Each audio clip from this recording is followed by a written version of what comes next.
I've been knocked out 5 times in my life, which is a significant number to lose consciousness. And of those 5 times, only 2 of those are from 28 years of martial arts. The other 3 are from playing football.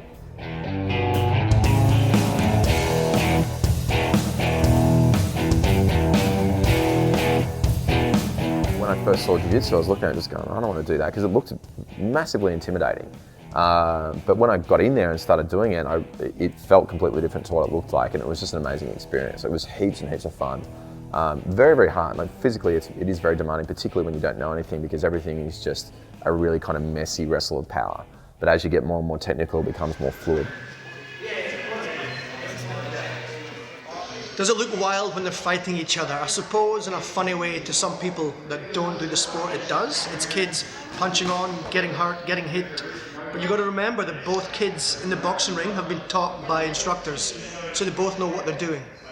You can put your kid to any sport you want and there's going to be injuries, whether it be horse riding, ice skating, soccer, AFL. This is Muay Thai boxing. There's going to be injuries with every other sport.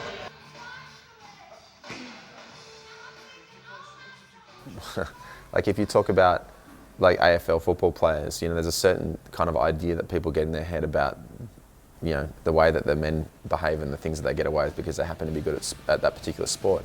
You talk about MMA and people will automatically kind of conjure this image of cage fighting and violence, and not understanding again of what it actually means on an individual level.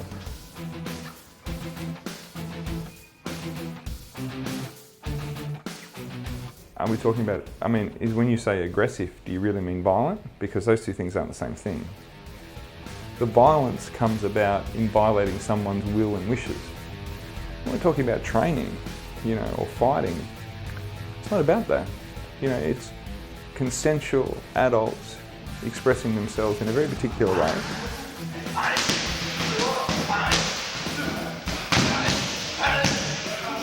For me, the violence of it, and the people that are involved in the sport don't see it that way. Particularly when you've got a situation where the 2 people that are actually involved in it are agreeing to be there. So it's a testing of skills. And I'm not going to say that you never get anyone that does MMA or any other contact sport that doesn't have maliciousness in it. There's some people out there that actually just like to hurt people. But the truth of it is the vast majority of people that are doing this sport are actually trying to refine a skill set. They're spending a lot of time developing that, and it's very hard work. It requires a lot of determination, a lot of dedication, and they're agreeing to go into a particular space under a particular set of rules, which are actually designed to protect people. But yeah, I don't see it as violence in that regard, and most people that practice it certainly do not.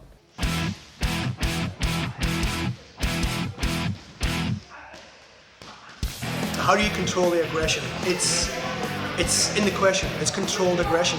It comes with experience. So when you go to the fights, you'll see the guys starting for the very first time. When they first jump in the boxing ring, it's basically hell for leather, just aggression, because they don't know how to control it. Once they control it, once they've had 5, 6, 7 fights and above, then it becomes more like an art form where they pick their shots, they know what they're looking for, they're not going 100 miles per hour, everything's controlled. So yeah, it's aggressive, but it's controlled aggression.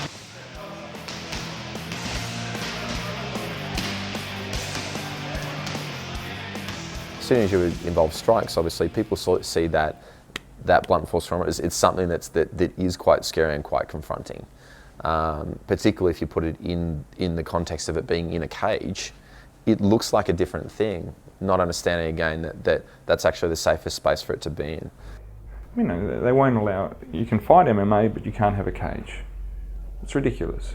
The medical bodies, the fighters' bodies, the regulating bodies, everyone's saying you should have a cage because it's safer. And the Victorian government's stance on it is that it creates street violence. Show me the correlation and the relationship between competing in MMA and street violence. There is none. There is none. A lot of these gyms are sponsoring students that can't afford to train, and they're helping them, take them off the streets or whatever it might be. And we've got some students here that have told me very, very clearly that if it wasn't for what we're doing here and helping them, that they'd be on the street, running around with gangs and doing silly things. And what you find is that people who are violent and aggressive and things like that naturally, or have real problems, they actually don't really last anywhere. Gyms are a family, you know, and just like any family, there's expectations on how you treat each other. And if people can't adhere to that, then they don't last. And so, you know, when you ask, I mean, I think the butt of your question is really, can martial arts help people regulate their aggression? Yes, it can. Can it make people worse? Absolutely it can. Yeah.